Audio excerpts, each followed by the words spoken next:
Affamé et désespéré, il se glissa dans la chaleur du restaurant, espérant seulement y trouver un morceau. Mais le jeune et riche client y vit une occasion de l'humilier, on lui ordonna de se tenir debout devant les convives et de chanter. Personne n'aurait pu imaginer que cette voix porterait un chant si obsédant, si chargé de désir, qu'il pourrait changer la vie de tous ceux qui étaient présents dans cette pièce. L'air de la nuit était comme un être vivant, vif et implacable contre l'abri fragile où Louis, 10 ans, et sa petite sœur, Juliette, se blottissaient. À l'intérieur de leur refuge de fortune ou une cavité oubliée sous le plancher délabré d'un garage abandonné où les cris secs et persistants de Juliette transperçaient l'obscurité comme de minuscules aiguilles dans le cœur de Louis. À côté d'eux, sur un matelas fin et taché, leur mère Élise se tournait dans un sommeil agité. Bien que aveugle depuis des années après qu'une forte fièvre lui eût ôté la vue, elle percevait le monde avec une clarté troublante. Ses mains tâtonnaient pour saisir le petit bras de Juliette, dans un geste protecteur que même sa cécité ne pouvait effacer. Élise sentait la peau fiévreuse de Juliette, percevait la faiblesse dans chaque respiration laborieuse et tremblait devant le silence pesant des bras vides de son fils. Le gémissement de Juliette se transforma en un sanglot sourd et épuisé. « Fran » murmura-t-elle doucement le seul nom qu'elle utilisait, « ça fait mal. » Louis rampa dans l'obscurité, ses genoux raclant le béton froid, et pressa sa main contre le front brûlant de Juliette. La panique, une vieille amie indésirable, monta dans sa poitrine. Le médecin du centre de santé, le regard creux et le visage mal rasé, l'avait prévenu une semaine plus tôt, c'était le début d'une pneumonie. Elle a besoin d'antibiotiques et d'une alimentation adaptée, avait-il dit. Sans les deux, son corps ne tiendra pas, ces mots, alimentation adaptée, antibiotiques, résonnaient dans l'esprit de Louis comme une incantation étrangère, tandis qu'il se remémorait la demi-baguette de la veille, partagée à 3 par la gentille veuve d'un boulanger. Penché sur Juliette, Louis resserra la fine couverture autour de ses épaules. « J'y arriverai », promit-il d'une voix tremblante mais résolue. Une promesse sacrée, au nom de maman et papa. Il déposa un baiser sur le front fiévreux de Juliette et sentit la main de sa mère trouver la sienne dans l'obscurité, serrant ses doigts jusqu'à ce que la promesse soit gravée dans sa peau. À l'aube, il partit avec sa charrette de récupération branlante, dont la structure métallique était à la fois un outil et un fardeau, et s'enfonça dans les rues grises de la ville. Ce fut une chasse brutale et humiliante pour quelques pièces, les poubelles de recyclage des quartiers aisés étaient presque vides, et les concierges le chassèrent avec des regards acérés et des paroles plus dures encore. À un carrefour très fréquenté, il tenta de vendre des bonbons aux passants, mais une bande de garçons plus âgés le chassa et lui vola la petite boîte qu'il avait tant travaillé à remplir. La faim lui nouait l'estomac, mais le souvenir de Juliette recroquevillée dans son petit lit le maintenait en mouvement, l'empêchant de s'effondrer sur le trottoir. À la tombée de la nuit, il avait réussi à rassembler juste assez pour une miche de pain à peine et le désespoir avait un goût de métal froid sur sa langue. Épuisé et abattu, il erra dans les élégantes avenues du quartier des Jardins et s'arrêta devant le ciel. Derrière ses baies vitrées, un monde de lumière dorée et de rire se déployait, des dîners aux sauces brillantes, des coupes en cristal débordant de vin rouge. De son poste d'observation ombragé, il observait, non par envie, mais avec un émerveillement anthropologique, comme s'il observait des poissons exotiques dans un grand aquarium. Pourtant, dans ce monde exquis se trouvait la véritable nourriture dont Juliette avait besoin. Il savait que la porte le rejetterait ou il serait expulsé avant même d'avoir mis les pieds à l'intérieur mais sa promesse l'emportait sur sa peur. Rassemblant tout son courage, il traversa la rue et poussa la porte à tambour. Aussitôt, une chaleur, des effluves de parfums riches et de mets somptueux l'enveloppèrent et les regards aussi. Tous les regards le rejoignirent, la tache de la misère s'immisçant dans leur tableau parfait. Un grand majordome en smoking impeccable s'approcha, un sourire poli et méprisant. « Excusez-moi, monsieur, dit-il, l'entrée de livraison est à l'arrière. » Le seul mot, monsieur, frappa Louis comme un coup de fouet, mais il tint bon. La voix tremblante, il implora, « Je ne veux pas vous causer d'ennui. »« Reste-t-il de la nourriture ? » ?»« Tout est pour ma sœur. Elle est très malade. » Avant que le maître d'hôtel n'ait pu exprimer son refus glacial, une voix jeune et ennuyée s'éleva d'une table voisine. « Laisse-le, Jean-Pierre. Ce garçon m'intrigue. Je m'en occupe. » C'était Antoine Dumas, un jeune homme d'une vingtaine d'années aux cheveux blonds lissés en arrière, portant une montre en or massif et des vêtements valant plus que ce que la famille de Louis avait vu en un an. Entouré d'amis blasés, il fit un geste sec. « Viens ici, petit rat. Il paraît que tu as faim. » Les joues de Louis brûlaient, mais le souvenir des cris fiévreux de Juliette lui remontait le moral. Il s'approcha de la table, étourdi par l'odeur du homard, des steaks, des pâtes aux truffes aux tous aimés dont il ne pouvait que rêver. Il marmonna, les yeux rivés sur leurs assiettes, « Oui, monsieur. Juste une petite touche. » Antoine l'interrompit avec un sourire carnassier. « J'aime les échanges équitables, dit-il. Chantez pour nous. Si votre chanson me touche, je vous donnerai peut-être les restes de mon filet. » Des rires résonnèrent dans la salle tandis qu'un silence pesant s'installait. Louis sentit le restaurant respirer à l'unisson, attendant. Le cœur battant, il chassa cette scène opulente, fermant les yeux pour voir le réduit humide sous le garage, pour entendre les sanglots solitaires de Juliette. Puis, la voix tremblante au début, il entonna la seule chanson que son père lui avait apprise, un air folklorique mélancolique racontant l'histoire d'un petit oiseau qui avait perdu son nid dans une tempête et qui chantait à la lune, implorant qu'on le transforme en étoile pour le guider vers son foyer. Il mit tout son amour, toute sa peur, toute sa promesse dans cette complainte, et le restaurant tomba dans un silence absolu. L'air ne semblait pas provenir de ses poumons, mais d'un souffle bien plus profond. Il ouvrit la bouche, et ce qui en sortit n'était pas la voix d'un enfant espiègle, mais celle d'une âme ancienne pure, cristalline et chargée d'une douleur si réelle que la pièce entière retint son souffle. Il n'y avait aucune technique, aucun artifice expérimenté, seulement une vérité sans phare. Chaque note tombait comme une goutte de pluie, chaque mot résonnait de perte. Il chantait les yeux fermés, son corps frêle se balançant doucement, ses petites mains posées à ses côtés comme pour recueillir chaque parcelle de son chagrin. Sa voix, sans accompagnement, résonnait au-dessus des tables chargées de homards et de grands crus, touchant ce que ses convives avaient depuis longtemps oublié, leur propre cœur. À une table tranquille dans un coin, Monsieur Dumas s'arrêta en pleine bouchée, sa fourchette suspendue dans le vide. Amoureux de la musique depuis toujours, il avait observé la cruauté d'Antoine avec un dégoût croissant, mais maintenant, tout le reste s'était estompé. Dans cette voix, Dumas entendait plus qu'une chanson. Il entendait sa propre histoire, la perte de sa femme, le vide des dîners dorés, la quête incessante d'un lieu d'appartenance. La note finale persista comme une larme de cristal avant de se dissoudre dans un silence profond et sacré. Personne ne bougea. Louis ouvrit les yeux, se préparant aux moqueries, mais trouva Antoine blême et sans voix. Ses compagnons fixèrent le garçon avec un mélange d'incrédulité et de respect retrouvé. Puis un applaudissement, délibéré, rompit le silence. Cela venait de la table de Monsieur Dumas. Des larmes brillaient dans ses yeux tandis qu'il se levait, applaudissant avec toute la gratitude d'une âme renaissante. Ses mains solitaires appelèrent les autres, bientôt, la salle résonna d'une ovation tonitruante non pas pour un artiste, mais pour une âme mise à nu. Dumas traversa le sol de marbre et s'agenouilla devant Louis. « Mon fils, dit-il d'une voix tremblante, j'ai payé des fortunes pour entendre les plus grandes voix du monde. Personne ne m'a jamais touché comme toi. » Il marqua une pause, puis demanda doucement, « Comment t'appelles-tu » ? « Franco, » murmura le garçon. « Louis, » répéta Dumas, savourant le mot. « Ce soir, tu as fait plus que chanter pour un repas, tu as nourri nos âmes. Nous te devons tout. » Se levant, il parla à voix haute, « À partir de maintenant, Louis et sa famille sont honorés à vie. Quant à Antoine et son groupe, leur facture est la mienne. » Il posa une main ferme et protectrice sur l'épaule de Louis. « Viens avec moi, » ajouta-t-il, « et parle-moi de ta mère et de ta sœur. Je crois que nos vies viennent de changer à jamais. » Ruelle sombre, maison aux murs bruts, visage fatigué aux arrêts de bus, il savait tout. Mais vu de l'intérieur de cette bulle de luxe, la dureté et l'injustice devenaient douloureusement évidentes. Lorsque la voiture s'arrêta enfin devant le vieux garage abandonné, le conducteur lança à Dumas un regard incrédule dans le rétroviseur. Le vieil homme acquiesça simplement. Louis murmura, « C'est ici. » Ils descendirent l'escalier branlant et se retrouvèrent dans une bouffée de caoutchouc brûlé et de crasse à ciel ouvert, une odeur qui frappa l'homme habitué à la climatisation et aux parfums importés comme un coup de poing. Il hésita, puis suivit Louis sur un chemin de terre jusqu'au fond du terrain et à la porte en bois pourri du hangar. À l'intérieur, la scène était plus désolée qu'il n'aurait osé l'imaginer. Élise était assise sur un matelas fin, cousant à la lueur d'une unique bougie. Ses doigts bougeaient avec une lenteur pénible.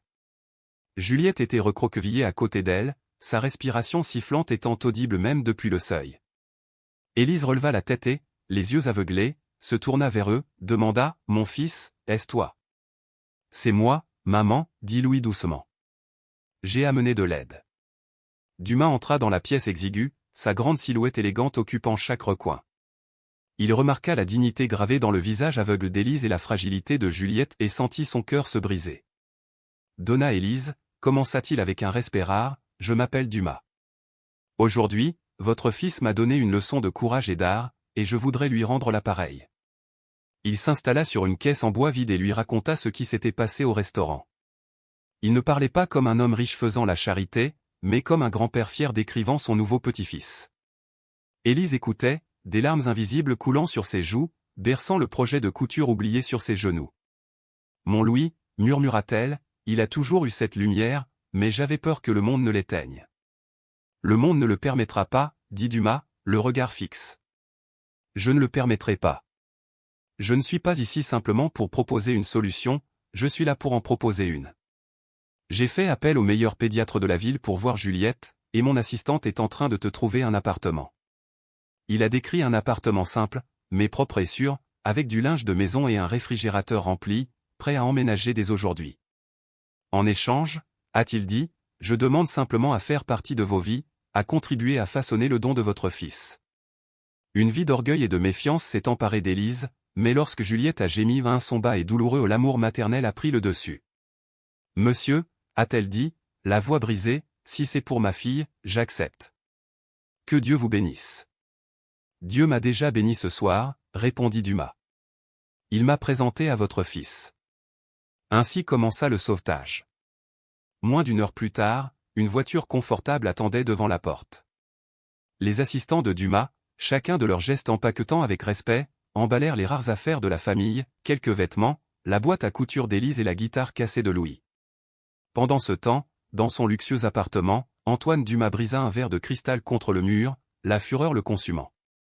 La nouvelle des événements de la nuit s'était répandue, il n'était plus l'héritier redouté, mais le méchant éclipsé par un gamin des rues. Il ne s'en tirera pas comme ça, siffla Antoine à son reflet. Il composa un numéro d'urgence.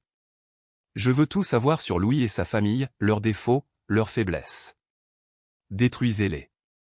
Leur première nuit dans le nouvel appartement fut surréaliste.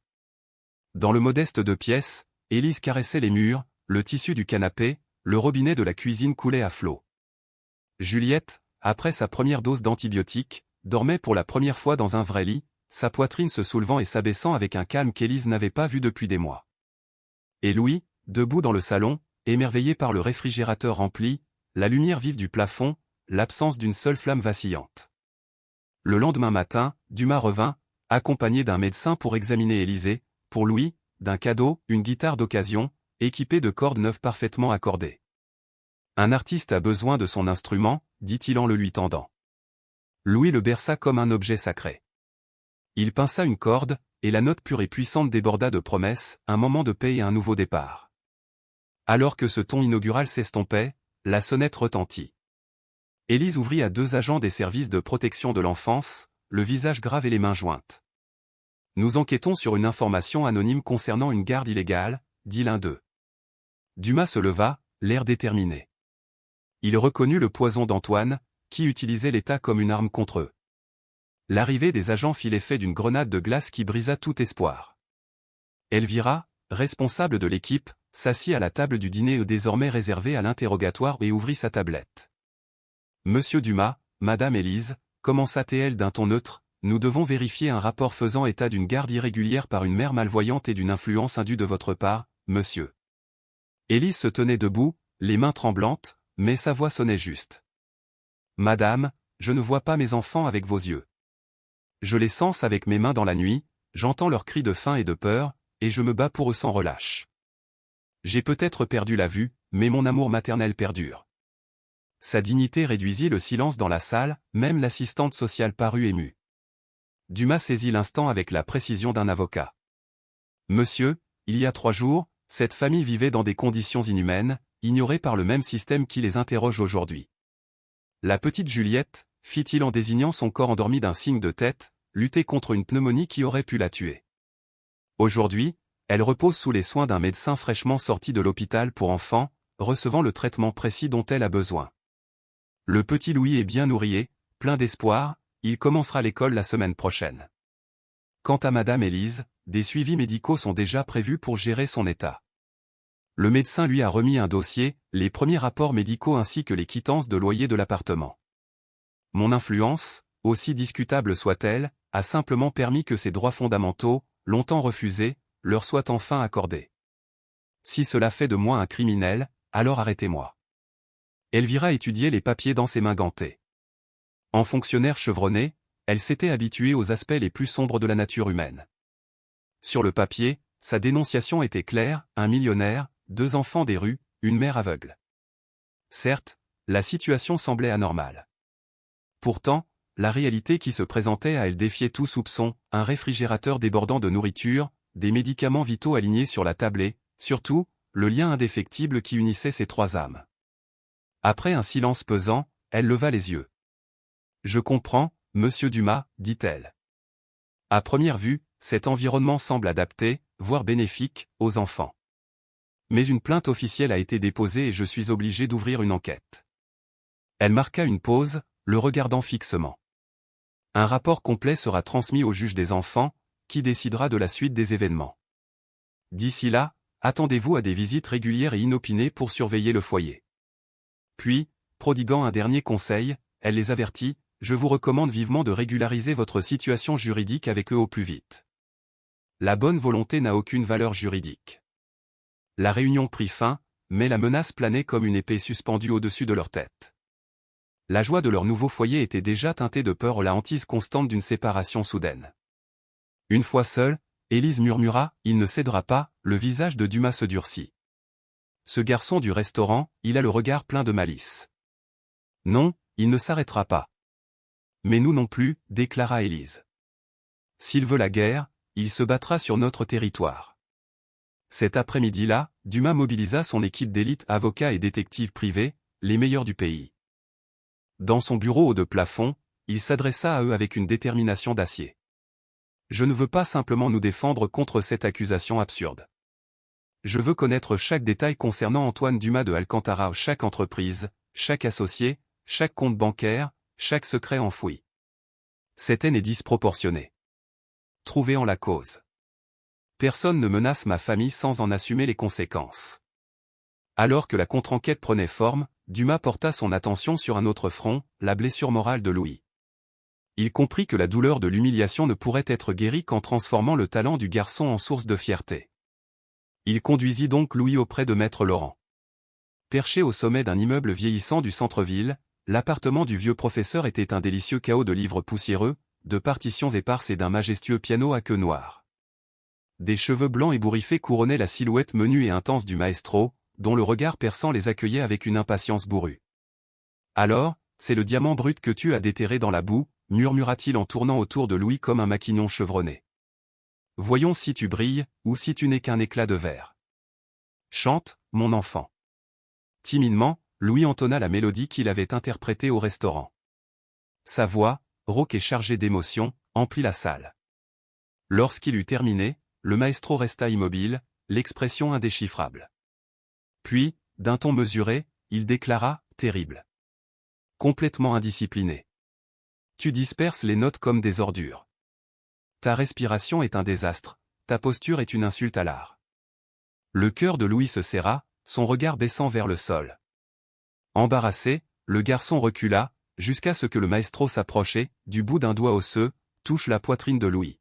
« Mais ici, murmura-t-il, en toi, un ange pleure. Là réside une vérité que la plupart des chanteurs, malgré une technique parfaite, ne connaîtront jamais.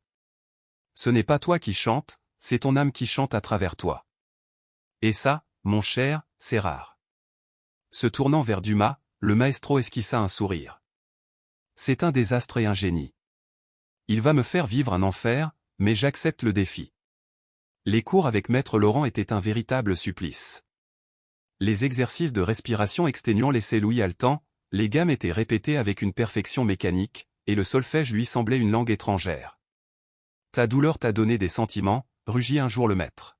« Maintenant, je te donne l'arme pour la manier, afin que ta douleur devienne un rugissement qui secoue le monde. » Plus d'une fois, Louis envisagea de fuir, jusqu'à ce que Dumas, son fidèle protecteur, l'attende à la sortie de chaque cours. Dans le silence du trajet en voiture, Dumas parla doucement de sa défunte épouse, Helena, une pianiste dont la technique était loin d'être parfaite. Pourtant, lorsqu'elle jouait Chopin, dit-il avec un sourire triste, même les anges s'arrêtaient pour l'écouter. Elle croyait que la musique était la seule prière que Dieu ne refusait jamais. Il marqua une pause. Je pense que vous auriez été très amis. Au cours de ces conversations, Louis voyait Dumas non seulement comme un protecteur, mais aussi comme un ami et un grand-père. Et dans la passion ardente de Louis, Dumas retrouva l'étincelle de vie qu'il craignait d'avoir perdue à jamais. Mais cette paix fragile fut rapidement brisée. La première plainte d'Antoine n'ayant pas permis de retirer les enfants, il frappa de nouveau, plus violemment, plus publiquement. Il soudoya un blogueur avide de scandale pour qu'il publie un article toxique pendant un long week-end, intitulé comme une gifle, La ruse de l'ange, un garçon des rues et une mère aveugle arnaquent un millionnaire solitaire. L'article a ressorti de vieilles photos de Louis fouillant dans des poubelles, présenté la cécité d'Élise comme un moyen d'apaisement et dépeint Dumas comme un vieil homme faible, dupé par des escrocs professionnels. Aucune preuve, juste des murmures anonymes et des insinuations malveillantes. En ligne, cela a suffi à déclencher un tsunami de condamnation. Les voisins, autrefois souriants, détournaient désormais le regard. Élise, sortit prendre un bain de soleil dans le petit jardin, entendit des femmes murmurer « Pauvre vieux, il se laisse berner par des gens comme ça ». Elle se retira derrière des portes verrouillées, la honte l'enveloppant comme une cape lourde. Pour Louis, le coup fut encore plus dur. Fraîchement inscrit dans une prestigieuse école privée, il rêvait de s'intégrer. Mais l'accueil du lundi matin fut un concert de raillerie, alors, arnaqueur, une autre victime aujourd'hui. Attention à vos portefeuilles. Voilà le gamin de Leyel. À maintes reprises, on l'appelait comme une arme. L'humiliation éclipsa même l'incident du restaurant, ici, tout le monde le connaissait. Cette nuit-là, Louis se barricada dans sa chambre, guitare intacte, recroquevillé dans le noir, aspirant à l'invisibilité. Dumas frappa doucement. Puis-je entrer ? La voix de Louis tremblait dans le silence. Je n'en peux plus, monsieur Dumas. Je veux retourner dans la rue. Personne ne me connaît là-bas. Peut-être qu'Antoine Dumas a raison, je ne suis qu'un enfant des rues, une honte pour vous, pour ma mère. Son désespoir frappa Dumas comme un coup de poing. Assis au bord du lit, il croisa le regard larmoyant du garçon. Louis, les gens comme Antoine Dumas ne te détestent pas parce que tu es pauvre. Ils te détestent parce que tu es sincère et ta vérité révèle leurs mensonges. Ta voix, ton honneur, ton amour de la famille, ce sont des choses que leur argent ne peut pas acheter. Et cela les terrifie. Il posa une main ferme sur l'épaule de Louis, sa voix calme mais inébranlable, transmettant une profondeur de force qui les porterait tous les deux à travers les tempêtes à venir. Si vous vous taisez maintenant, vous leur dites qu'ils ont gagné, que leur mensonge est plus fort que votre vérité. Et ce n'est pas vrai. Chanter pour vous n'est plus un choix, c'est une nécessité, votre réponse, votre arme. Louis le regarda. Ses larmes s'arrêtaient, la détermination commençait à remplacer le désespoir. Dans quelques semaines, poursuivi par la peur mais les yeux brillants d'une idée audacieuse, il assisterait au gala de la Fondation des Arts de la ville, l'événement social le plus important de l'année. Tous les acteurs importants de cette ville seraient là, y compris Antoine Dumas et sa réputation vide de sens. Il se pencha, sa voix se transformant en un murmure conspirateur. Ce garçon t'a humilié dans un restaurant devant 50 personnes. Je veux que tu répondes devant 500 personnes. Je te veux sur scène, invité surprise de la soirée. Chante, non pas pour eux, mais pour toi, pour ta mère, pour ta sœur. Montre-leur que l'âme n'a pas de prix et que l'art n'a pas de classe sociale. La proposition était monumentale, terrifiante. Monter sur scène, affronter ces gens, la peur paralysait Louis. Mais il regarda alors Dumas dans les yeux et y vit non pas une requête, mais un défi, un acte de foi. Il pensa à sa mère pleurant en silence sur de cruels ragots. Il pensa à Juliette, qui méritait un monde meilleur, et pour la première fois, il pensa à lui-même. Il n'était plus seulement le garçon qui chantait pour oublier la faim, il était celui qui, comme son père le lui avait appris, devait se battre pour son honneur. Je le ferai, dit Louis. Sa voix tremblait encore, mais une nouvelle détermination, ferme et brûlante, montait dans sa poitrine. Je chanterai. La bataille pour sa voix allait commencer sur la scène la plus grande et la plus périlleuse de toutes. Les 2 semaines précédant le bal de la Fondation des Arts avaient été un tourbillon d'efforts, de discipline et d'une rigueur épuisante comme Louis n'en avait jamais connu. Louis avait appris à survivre, mais Maître Laurent était déterminé à lui apprendre à s'élever. L'appartement de Dumas, autrefois un havre de paix, s'était transformé en camp d'entraînement militaire pour l'âme. La routine était brutale. Louis se levait avant l'aube, non pas pour ramasser des canettes, mais pour les exercices de respiration imposés par le maestro. Ces séances le laissaient étourdi, le forçant à découvrir des muscles de son diaphragme dont il ignorait l'existence. La voix n'est pas un cri qui sort de ta gorge, mon garçon, tonna le vieux professeur, sa canne frappant le sol pour marquer le rythme. La voix est une colonne d'air que tu construis du bas de ton ventre jusqu'au ciel. Tu es l'architecte de ton propre son. Puis vinrent les gammes, le solfège, la torture de l'intonation parfaite. Maître Laurent n'acceptait rien de moins que l'excellence. Il fit chanter à Louis la même note des dizaines de fois, corrigeant sa posture, l'ouverture de sa bouche, la position de sa langue. Non, cette note est grise.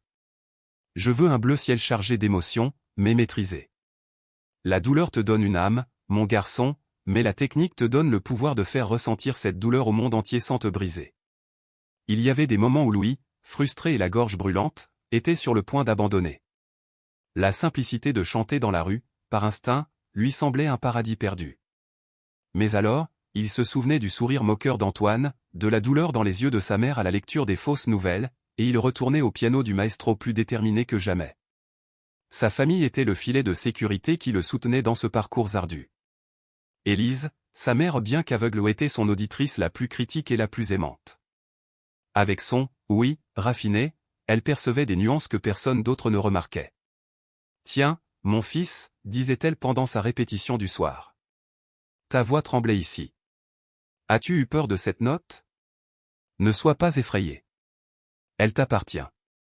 Ces mots, prononcés avec la sagesse de celle qui connaît la fragilité et la force du cœur humain, valaient mieux que n'importe quelle leçon de technique. Juliette, désormais en bonne santé, était sa lumière. Elle ne comprenait rien à la technique, mais elle comprenait l'amour. Elle s'asseyait à ses pieds pendant les répétitions, dessinant toujours un garçon sur scène avec des oiseaux colorés sortant de sa bouche. « Ce sont tes chansons, Léo, disait-elle. Elles volent. » Et Monsieur Dumas était la forteresse. Il menait la bataille juridique contre les accusations, protégeait la famille de la presse et, plus important encore, était l'ami qui écoutait les craintes du garçon. « Maître Laurent dit que ma voix est un diamant brut, dit Louis un soir. Mais je ne me sens que brut. Dumas sourit. Les diamants ne sont que du charbon qui a résisté à l'épreuve du temps. Tiens bon, Louis, tu vas briller.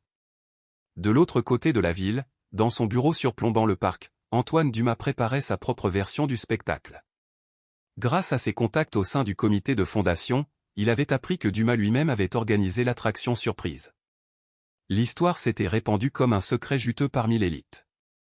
Le petit chanteur de Dumas va se produire à l'événement de l'année, a annoncé Antoine à ses amis lors d'un déjeuner dans le club le plus branché de la ville. Ce sera la plus grande farce de la décennie. Imaginez la scène, le petit mendiant avec sa guitare tremblante devant tout le monde. Il chantera faux, oubliera les paroles. Ce sera la fin pathétique de cette histoire ridicule inventée par le vieux Dumas. Il était tellement sûr de l'humiliation publique de Louis qu'il avait déjà tout planifié, engagé le même blogueur qui avait publié le premier article pour assister au bal, prêt à écrire une chronique sarcastique sur le fiasco de la soirée. Antoine Dumas ne souhaitait pas seulement l'échec de Louis, il voulait que cet échec soit documenté, immortalisé ou une tache indélébile sur la réputation de son rival. Mais tandis qu'Antoine complotait sa cruelle vengeance, la contre-enquête de Dumas fouillait le passé à la recherche de la véritable cause du conflit.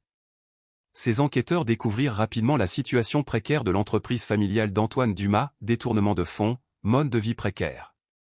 Ce n'était que de la cupidité. Cela n'expliquait pas cette obsession personnelle. La clé venait d'une source inattendue, un comptable à la retraite, un homme qui avait gardé les secrets de la famille Dumas pendant plus de 40 ans avant d'être licencié sans ménagement lorsque l'entreprise a commencé à faire faillite.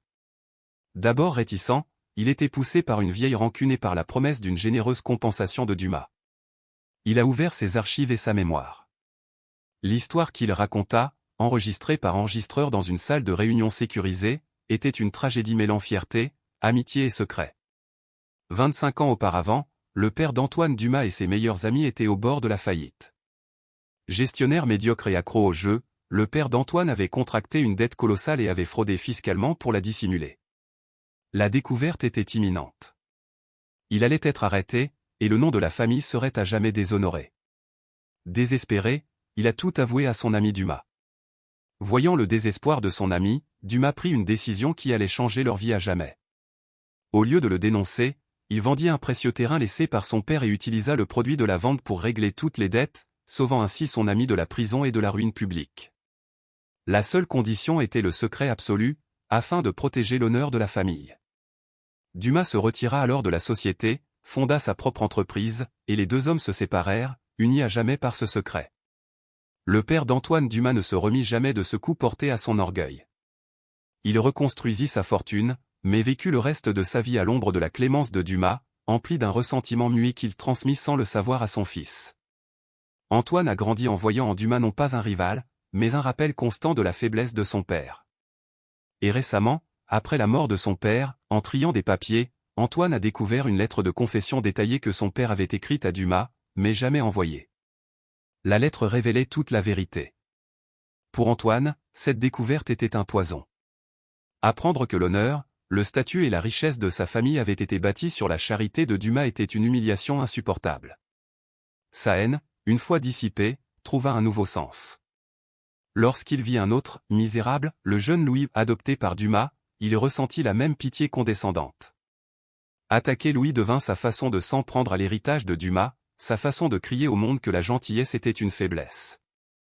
Antoine était fort, implacable et ne devait rien à personne.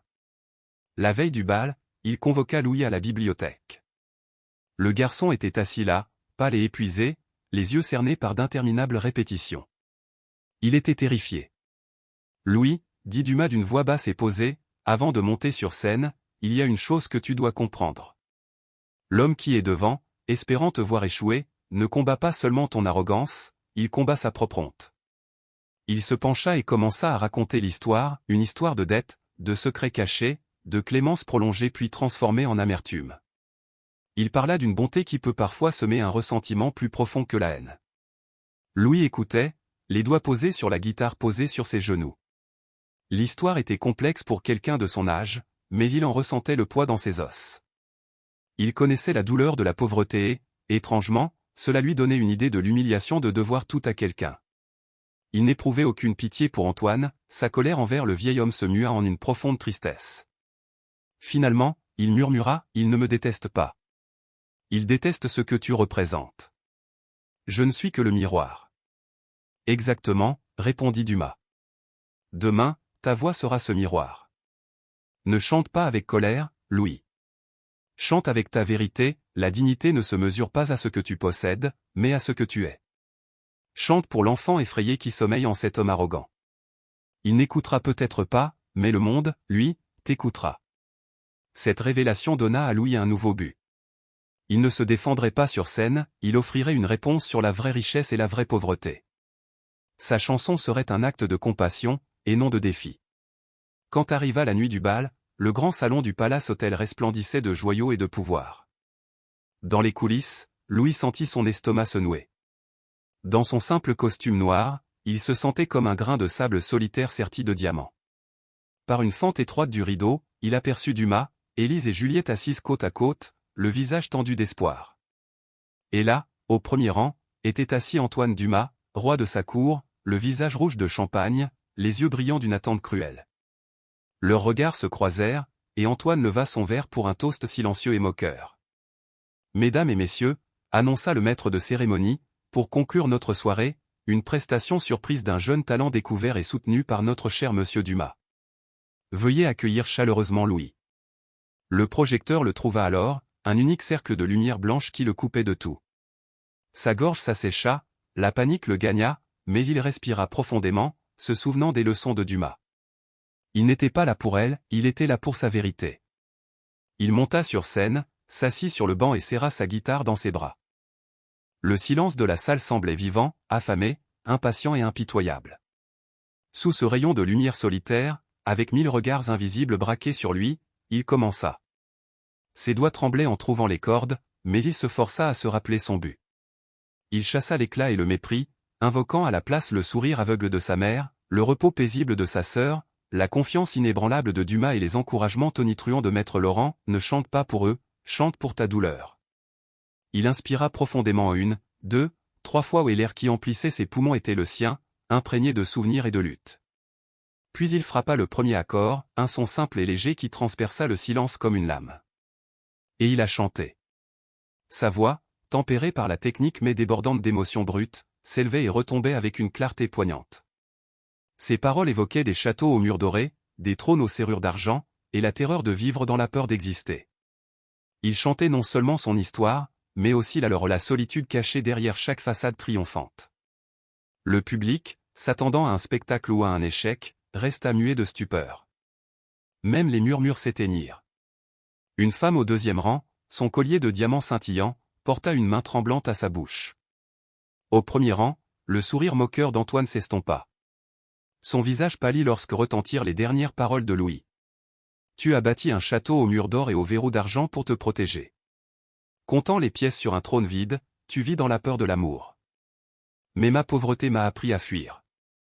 La chanson prit fin et, dans ce moment de silence, chaque âme présente dans la salle vit son reflet dans le miroir de Louis. Antoine Dumas se sentit plus seul que jamais, tandis que Dumas pleurait des larmes non de pitié, mais de fierté. Dans cette petite silhouette sur scène, la beauté avait triomphé de la brutalité et la vérité avait désarmé l'arrogance. C'était la plus grande des revanches, se dépasser par l'art. La dernière note de guitare flotta dans l'air comme une chose vivante ou une thèse profonde sur la condition humaine avant de céder la place à un silence si dense, si électrique, qu'on aurait dit que le temps s'était arrêté. Puis, du fond de la salle, un cri unique, bravo. L'annonce provenait du critique musical le plus craint et respecté de la ville. Se levant, il déchaîna des applaudissements fervents qui brisèrent le silence comme un barrage qui se rompt. Aussitôt, la salle de bal entière s'éleva dans une vague humaine d'ovations debout, cris, sifflements, et même larmes à un élan bien plus sincère que de politesse. Il ne célébrait pas seulement un chanteur, il saluait son courage, son authenticité et l'émotion brute qu'il avait révélée. Le don de Louis avait transpercé le cœur blasé des riches, offrant quelque chose de vrai, quelque chose qu'ils avaient oublié. Sous l'ovation tonitruante, Antoine Dumas se leva à son tour, mais son applaudissement lent était teinté de fureur et d'humiliation. D'un violent coup de coude, il se fraya un chemin à travers la foule, s'attirant des regards méprisants de tous côtés.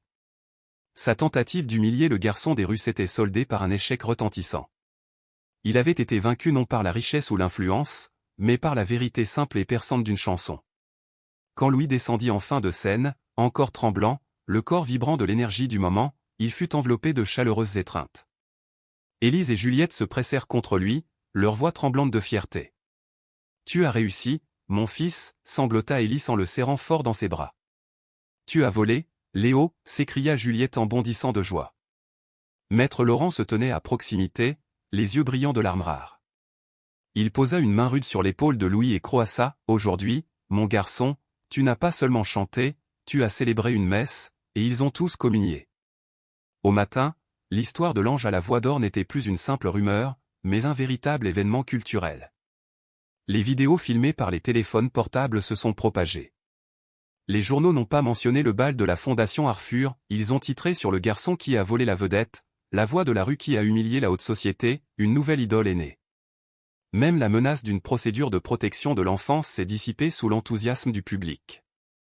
Le matin même, l'avocat de Dumas a relayé la nouvelle, le conseiller des services sociaux avait personnellement visionné les vidéos et déclaré que tout système qui séparerait un tel enfant de sa famille aimante était irrémédiablement brisé. L'affaire a été classée sans suite. Ce soir-là, la paix s'installa dans leur modeste appartement, telle une amitié tant attendue. Louis resta assis, stupéfait, tandis que son visage vacillait sur tous les écrans de télévision. « Je ne me reconnais pas » murmura-t-il. « C'est parce que maintenant le monde te voit comme je t'ai toujours vu » murmura Élise en lui serrant la main. Mais tandis qu'ils célébraient leur triomphe avec défi, Antoine Dumas, privé d'amis et menacé de déshériter par son père, sombra dans l'obscurité. Un homme qui a tout perdu est le plus dangereux des hommes. Il appela le détective privé qu'il avait engagé. « La mission a changé » dit-il d'une voix froide et creuse. Trouvez toutes les informations sur la défunte épouse de Dumas, Elena, et leur fils. Déterrer un secret à n'importe quoi. Dans les semaines qui suivirent, la ville se calma tandis que les répliques sismiques s'estompaient, mais la menace de la vengeance d'Antoine se cachait sous la surface. Louis retourna à l'école et au cours avec Maître Laurent, non plus moqué mais admiré où les portes qui claquaient autrefois s'ouvrirent désormais sur des sourires accueillants. Juliette, complètement remise d'une pneumonie, s'épanouissait à ses côtés, et Élise sentit enfin sa dignité restaurée et ses craintes apaisées. Monsieur Dumas devint le grand-père qu'il n'avait jamais eu, les guidant à travers les musées, les concerts et les parties d'échecs. La stratégie, disait-il, était comme la vie elle-même. Sa maison, autrefois solitaire, résonnait désormais de rires et d'accords de guitare, mais une ombre persistait dans son cœur, la promesse d'Antoine d'une agression plus sombre. Par un après-midi tranquille à la bibliothèque, Dumas se confia enfin. Il récupéra un cadre argenté contenant une photo que Louis n'avait jamais vue, une jeune Elena berçant leur nouveau-né. « Voici Daniel, notre fils », dit-il d'une voix tremblante. Il raconta la joie de la naissance de Daniel et l'agonie de sa perte 2 jours plus tard, le désespoir d'Elena qui s'ensuivit et sa propre lâcheté, se plongeant dans le travail plutôt que de partager sa douleur.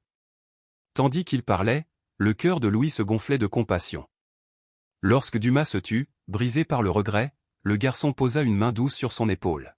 « Tu n'as pas échoué, dit-il doucement. Tu avais seulement le cœur brisé. » Pendant ce temps, l'enquêteur d'Antoine découvrait un mensonge sensationnel, une ancienne infirmière, avide d'argent, accusait Dumas d'avoir falsifié le certificat de décès de son fils et d'avoir envoyé l'enfant handicapé dans une institution. La vidéo était d'une précision cruelle, attaquant l'honneur de Dumas, sa paternité, la mémoire sacrée d'Elena et de Daniel. Tard dans la nuit, Dumas regarda les images accablantes de la clé USB anonyme, le souffle coupé. Son téléphone sonna, la voix triomphante d'Antoine au bout du fil, exigeant que Dumas prenne publiquement sa retraite, abandonne son empire et exile Louis dans un pensionnat européen, sous peine de subir le scandale mondial d'être le père qui a abandonné son propre enfant. La logique l'incitait à résister ou poursuivre en justice, dénoncer le mensonge mais son cœur brûlait de protéger la mémoire d'Elena et de Daniel. Se battre ne ferait que prolonger la tâche qu'Antoine cherchait à peindre. Épuisé, il songea à se rendre, son esprit au bord de l'effondrement. C'est Louis qui le trouva à l'aube, blotti dans l'obscurité devant le portrait d'Elena. « Monsieur Dumas, vous allez bien ?» demanda le garçon. Dumas lui exposa le chantage et ses ignobles prétentions. Il s'attendait à de la peur dans les yeux de Louis, mais il vit plutôt une colère ardente et justifiée. « Tu m'as appris à me battre avec ma voix », dit Louis fermement. « Maintenant, c'est à ton tour de monter sur scène. » Le silence ne fait que renforcer les menteurs comme Antoine. Ce simple défi fit naître en lui une étincelle. Se rendre trahirait tout ce qu'il avait enseigné à Louis et tout ce en quoi il croyait encore. Le regard rivé à la détermination, Dumas saisit le téléphone, un nouveau plan audacieux et risqué prenant forme dans son esprit. Il n'appela pas ses avocats. Il appela directement la rédaction de la plus grande chaîne de télévision du pays, demandant à parler à la journaliste d'investigation la plus redoutée et respectée, Claire Moreau. « Madame Moreau, je m'appelle Dumas », dit-il lorsqu'elle répondit. « J'ai cru comprendre que vous avez reçu un dossier passionnant à mon sujet. L'histoire est excellente, mais incomplète, et j'aimerais vous accorder une interview exclusive en direct demain soir dans votre émission pour vous donner ma version des faits et l'histoire complète et j'aurai un invité spécial. » Il raccrocha, puis regarda Louis avec un mélange d'admiration et d'inquiétude. La bataille finale ne se jouerait pas devant un tribunal, mais sous les yeux de millions de personnes. Il ne se défendrait pas contre le mensonge d'Antoine Dumas, il le détruirait par la force de sa propre vérité. Le studio de la chaîne de télévision était un environnement froid et artificiel, un monde de câbles, de caméras robotisées et d'un silence tendu, rompu seulement par les murmures de l'équipe technique. Assis dans un fauteuil en cuir sous une lumière éblouissante, Monsieur Dumas se sentait étrangement calme. À côté de lui, Louis était assis sur une chaise légèrement plus basse, une guitare à la main. Ses mains ne tremblaient pas de peur, mais reposaient avec une tranquillité résolue. En coulisses, dans une salle privée, Élise et Juliette observaient tout sur un écran, les mains jointes en prière silencieuse. La journaliste Claire Moreau, connue pour sa vive intelligence et son courage, était assise en face d'elle. Elle représentait les yeux et les oreilles de la nation. « Bonsoir, Monsieur Dumas. »« Bonsoir, Louis. » Le pays a suivi avec émotion l'histoire remarquable de votre rencontre avec ce jeune garçon. Mais ces derniers jours, une ombre plane, un dossier anonyme que nous avons reçu porte une accusation extrêmement grave. Il prétend qu'il y a plus de 30 ans, vous auriez abandonné un enfant né avec un handicap grave, allant jusqu'à falsifier son certificat de décès. Qu'en dites-vous ? La question, directe et brutale, flottait dans l'air. Dumas regardait droit dans la caméra, comme s'il s'adressait à chacun des millions de téléspectateurs mais dans son esprit, il ne s'adressait qu'à un seul, Antoine. Bonsoir, Claire, et bonsoir à tous. Comment le sait-il ? Sa voix était ferme et claire. Merci de me donner l'occasion de répondre à cette accusation. Il marqua une pause et prit une profonde inspiration. Oui, c'est vrai. Ma défunte épouse, Elena, et moi avons eu un fils il y a plus de 30 ans. Il s'appelait Daniel. Il fouilla dans la poche de sa veste et en sortit une petite photo noir et blanc patinée par le temps, celle-là même qu'il gardait sur son bureau d'un nouveau-né enveloppé dans une couverture. Et oui, c'est vrai aussi que mon fils est mort. Il n'a vécu que quelques jours, né avec une grave insuffisance pulmonaire, une maladie incurable à l'époque. Je l'ai tenu dans mes bras lorsqu'il a rendu son dernier souffle. J'ai signé son acte de décès, non pas pour cacher un crime, mais avec le cœur brisé d'un père. Des larmes, retenues pendant 3 décennies, lui montèrent aux yeux, mais il ne les cachait pas. Sa vulnérabilité devint son arme. Le mensonge propagé par mon neveu Antoine n'est pas une attaque contre moi, c'est un blasphème contre la mémoire de mon fils et de ma femme. Il le fait pour une seule raison, la cupidité. Il ne supporte pas l'idée que mon héritage ne soit pas une question d'argent, mais d'amour, un amour que j'ai trouvé dans cette nouvelle famille. Il se tourna vers Louis. De toute évidence, le monde a entendu la voix de cet enfant, mais je connaissais son âme. Pour répondre à cette calomnie, je n'ai pas besoin d'avocat. J'ai seulement besoin de la vérité et parfois, la vérité se présente sous la forme d'une chanson. Claire Moreau, visiblement émue, fit signe à la production. Louis ne joua pas, il prononça une prière à la guitare. Il interpréta la même chanson que le maestro l'avait aidé à composer, au celle du château d'or et du cœur vide, mais cette fois, les paroles avaient un poids nouveau, un sens nouveau. C'était un hymne contre la calomnie, une ode à la vérité des sentiments. Sa voix pure et puissante emplissait le studio et les foyers à travers le pays, non pas comme celle d'un enfant des rues, mais comme celle d'un témoin de la condition humaine. À la fin de la chanson, l'interview reprit, mais le ton avait changé. Fort du courage de Louis, Dumas ne se contenta pas de raconter son histoire, il annonça son avenir. Le mensonge de mon neveu, aussi infime soit-il, m'a donné une dernière et formidable idée, a-t-il déclaré en regardant la caméra. En mémoire de mon fils disparu et en hommage au fils que j'ai retrouvé, a-t-il posé la main sur l'épaule de Louis, j'annonce ce soir que le premier et plus grand projet de ma fondation sera la construction de l'Institut Daniel Dumas, un centre d'excellence offrant des soins gratuits aux enfants handicapés et atteints de maladies rares. Nous ferons de son mensonge la plus grande œuvre d'amour de ma vie. Ce fut le coup de grâce. Dumas ne s'était pas contenté de se défendre, il avait transformé l'attaque d'Antoine Dumas en un acte philanthropique monumental. Il avait gagné la guerre non pas en détruisant son ennemi, mais en construisant quelque chose d'infiniment plus grand et plus noble à partir de la boue jetée sur lui. Les répercussions furent immédiates et dévastatrices. Le pays tout entier s'allia à Dumas et Louis. L'histoire de chantage, confirmée par des sources internes au réseau, fut divulguée. Antoine Dumas devint un paria national. L'ancienne infirmière, craignant des poursuites pour parjure et diffamation, se manifesta publiquement et avoua, détaillant comment elle avait été payée par Antoine. Pour Antoine, ce fut la fin, son père, l'homme dont il avait autrefois sauvé l'honneur, le déshérita publiquement. Honteux des actes de son fils, ses associés l'abandonnèrent, ses amis disparurent. Seul, ruiné et publiquement déshonoré, il devint l'incarnation de son propre château d'or, brillant à l'extérieur, mais en ruine à l'intérieur. Son histoire ne s'acheva pas en prison, mais dans un exil volontaire, empli d'amertume et d'insignifiance. Pour la famille de Louis, cependant, ce fut le début d'une paix définitive. La dernière ombre s'était dissipée et ils étaient libres. Les années qui suivirent furent celles d'une construction paisible et heureuse. Leur vie trouva un rythme paisible. Sous la tutelle de Maître Laurent et avec le soutien de Dumas, Louis s'épanouit.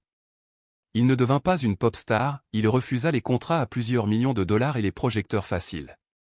Guidé par Dumas, il choisit une voie plus difficile mais plus juste, étudier la musique classique, perfectionner sa composition et devenir un chanteur de concert respecté, connu pour ses prestations au théâtre où sa voix pouvait être appréciée sans distraction. Ses chansons, toujours porteuses de victoire et d'espoir, ont touché un public fidèle et passionné. Juliette, dont la santé était parfaitement rétablie, est devenue une jeune femme dynamique et studieuse, la même étincelle de compassion dans le regard de son frère. Élise, la matriarche silencieuse, a vécu ses années d'or entourée d'un amour et d'une sécurité qu'elle n'avait jamais connue, ses journées rythmées par la musique de son fils et les rires de sa petite-fille.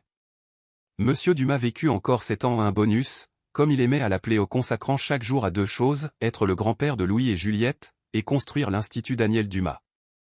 Il assista à l'inauguration de l'Institut, un lieu d'espoir et de technologie de pointe, et pleura le jour où son premier enfant y fut accueilli. Il s'éteignit paisiblement un après-midi d'automne dans son lit, tenant les mains d'Élise et de Louis tout en écoutant un enregistrement de sa défunte épouse jouant Chopin au piano. Il ne mourut pas en milliardaire solitaire, mais en père et grand-père adoré. La scène finale se déroule 5 ans après le départ de Dumas. Nous sommes sur la scène de l'Opéra de Lyon, l'une des salles de concert les plus prestigieuses du pays. C'est le soir de la première composition majeure de Louis, une symphonie intitulée Le Nid. La salle est comble. Au premier rang sont assises Élise, désormais une femme aux cheveux blancs au sourire serein, et Juliette, une belle jeune femme qui entame des études de médecine. Sur scène, Louis, aujourd'hui âgé d'une vingtaine d'années, n'a pas sa guitare. Il dirige l'orchestre, lève sa baguette, et le silence s'installe tandis que la musique commence. La symphonie n'est pas une histoire triste, mais un voyage. Le premier mouvement, chaotique et dansant, évoque la rue, la faim et la peur. Le deuxième, une mélodie douce et solitaire, un violoncelle représentant la pureté d'une voix dans l'obscurité. Le troisième, une bataille ou une XP.